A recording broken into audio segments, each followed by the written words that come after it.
Hi guys, இன்னைக்கு நம்ம வீடியோவில் என்ன எப்படி பார்க்க போறோம்னா, நம்ம ஸ்டைலில் பிரியாணி எப்படி செய்கிறது தாங்க பார்க்க போகிறோம். சரி வாங்க வீடியோக்குள்ளே போகலாம். ஃபஸ்ட்டு 6 வெங்காயம் எடுத்து வச்சுக்கோங்க, 4 தக்காளி எடுத்து வச்சுக்கோங்க, அப்புறம் பச்சை மிளகா, கொத்தமல்லி, அதுக்கப்புறம் பிரியாணி இலை, அதாவது புதினா, அது எல்லாமே அரிஞ்சு வச்சுக்கோங்க. அப்போ தான் நம்ம சமைக்கும்போது ரொம்பவே ஈஸியாகவும் சுலபமாகவும் இருக்கும்.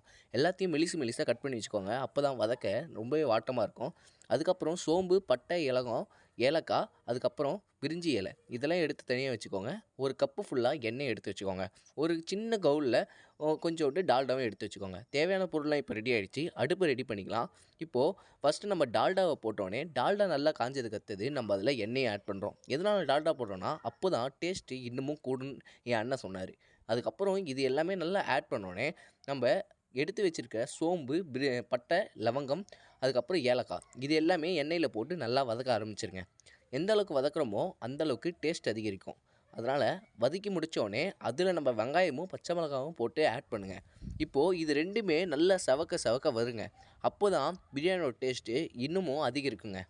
வெங்காயம் நல்லா வதக்கினோடனே அரைச்சி வச்சுருக்க இஞ்சி பூண்டு பேஸ்ட்டை இதில் போட்டு நல்லா வதக்க ஆரம்பிக்கணுங்க.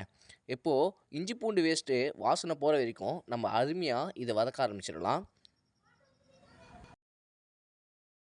வதங்கினோடனே நம்ம எடுத்து வச்சுருக்க தக்காளியும் கொத்தமல்லியும் போட்டு நல்லா வதக்க ஆரம்பிச்சிடலாங்க. அதையும் இதோடு சேர்ந்து வதக்கும் போது ஜூஸியாகவும் இன்னமும் நல்ல மசாலாவோட கன்சிஸ்டன்ட்டோட சூப்பராக வருங்க. இப்போது வெங்காயம், தக்காளி, பச்சை மிளகா போட்டாச்சு. நம்ம அதில் இஞ்சி பூண்டு பேஸ்ட்டு போட்டு நல்லாவே இப்போ எல்லாத்தையும் மிக்ஸ் பண்ணிகிட்டு இருக்கோங்க.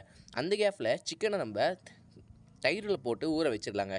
எந்த அளவுக்கு நம்ம ஊற வைக்கிறோன்னா, செய்யறதுக்கு ஒரு 1/2 hour முன்னாடியே சிக்கனை போட்டு ஊற வச்சிடலாங்க.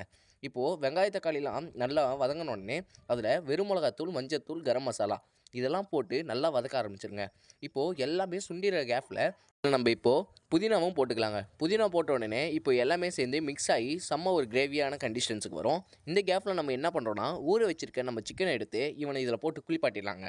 இப்போது இதில் எல்லாமே வதங்கிட்டு இருக்கிற கேப்பில் ஊற வச்சுருக்கிற சிக்கனை இதில் போட்டுடலாம். போட்டு முடித்தோடனே இப்போது சிக்கனில் இருக்கிற ஜூஸஸ் எல்லாமே இப்போ அந்த மசாலாவில் ஊறி மிக்ஸ் ஆகுங்க. இப்போது இன்னும் நல்ல ஒரு கண்டென்சிட்டியோடு உங்களுக்கு சூப்பராக வரும். இப்போது இந்த சிக்கன், இந்த மசாலா இது எல்லாமே சேர்ந்து நல்லாவே மிக்ஸ் பண்ணிக்கோங்க. இந்த கேப்பில் நம்ம என்ன பண்ணுறோன்னா, தேவையான அளவுக்கு உப்பு போட்டு மசாலாவை எல்லாத்தையும் நல்லாவே இதில் மிக்ஸ் பண்ணிக்கோங்க. எதனால் தேவையான அளவுன்னு சொல்கிறேன்னா, ஏன்னா ரைஸ் போடும்போது சிக்கனுக்கான உப்பு ரொம்பவே கம்மியாயிடும். இப்போதைக்கு நம்ம தொக்குக்கான மசாலாவுக்கு மட்டும் உப்பு போட்டுக்கலாம். அப்புறம் நம்ம தனியாக உப்பு ஆட் பண்ணும்போது தான் பிரியாணிக்கு ஃப்ளேவர் அதிகமாகும். இப்போ மசாலாவுக்கு மட்டும் உப்பு ஆட் பண்ணிட்டு, இப்போது மசாலா ஃபுல்லாவுமே கொஞ்சம் ஸ்லோவில் வேக வைக்க ஆரம்பிக்கலாம். ஏன்னா சிக்கன் அப்போ தான் நல்லாவே வேகும். அந்த கேப்பில் நம்ம ஒரு 3 கிளாஸஸ் அளவுக்கு தண்ணியை இதில் ஊற்றி நல்லாவே அதை கொதிக்க விடலாங்க. இப்போது தம்மு போட்டு இதை மட்டும் தனியாக கொதிக்க விட்டுறலாம். பார்த்தீங்களாங்க எந்த அளவுக்கு கொதிக்குதுன்ட்டு. இந்த கேப்பில் நம்ம ஒயிட் ரைஸை, அதாவது பிரியாணி அரிசியை ஆஃப் பாயில்டாக வேக வச்சுக்கலாம். இப்போது வேக வச்சுருக்க அரிசியை இங்கே கொதித்த இந்த தண்ணியில் நம்ம போட்டுடலாங்க. மசாலாவில் இப்போது அரிசி ஃபுல்லாமே நம்ம மிக்ஸ் பண்ணி விடணும். இதெல்லாம் போட்டுட்டு சூப்பராக இதை டம்மு போட்டோன்னா பக்காவான பிரியாணி ரெடிங்க. அந்த கேப்பில் நம்ம என்ன பண்ணுறோன்னா, போட்டிருக்கிற அரிசியில் நம்ம அந்த குண்டானில் ஒட்டிகிட்டு இருக்கோம். அதில் உப்பு தண்ணி மிக்ஸ் பண்ணி இதில் போட்டுடணுங்க. அப்போ தான் இன்னமும் அதில் இருக்கிற ஃப்ளேவர்ஸ் எல்லாமே சூப்பராக வருங்க. இப்போது தண்ணி பத்தலைன்னா எக்ஸ்ட்ராவும் தண்ணி நம்ம மேலே தெளிச்சுட்டு நம்ம தம்மு போட்டு மூடி வச்சுட்டு ஃபைனல் டச்சை அவுட்புட் நம்ம எப்படி இருக்குன்னு பார்க்கலாங்க. உண்மையிலே வெறித்தனமாக இருக்குங்க. சிக்கன் பிரியாணினா சிக்கன் பிரியாணி தான். அண்ணன் மிரட்டிட்டாருன்னே சொல்லலாம். வேறு லெவல் டேஸ்ட்டுங்க. நீங்களும் உங்கள் வீட்டில் இந்த பிரியாணி செஞ்சு பார்த்துட்டு எப்படி இருக்குன்றது கீழே கமெண்ட் செக்ஷனில் சொல்லுங்கள். இந்த வீடியோ உங்களுக்கு பிடிச்சிருந்தா லைக் பண்ணுங்கள். உங்கள் ஃப்ரெண்ட்ஸுக்கும் சொல்லி ஷேர் பண்ணுங்கள். மேலும் பல ரெசிபிஸ்லாம் பார்க்கணும்னா மறக்காமல் நம்ம சேனலை சப்ஸ்கிரைப் பண்ணி வச்சுக்கோங்க. தேங்க்ஸ் ஃபார் வாட்சிங். Tata bye bye. See you. Bye.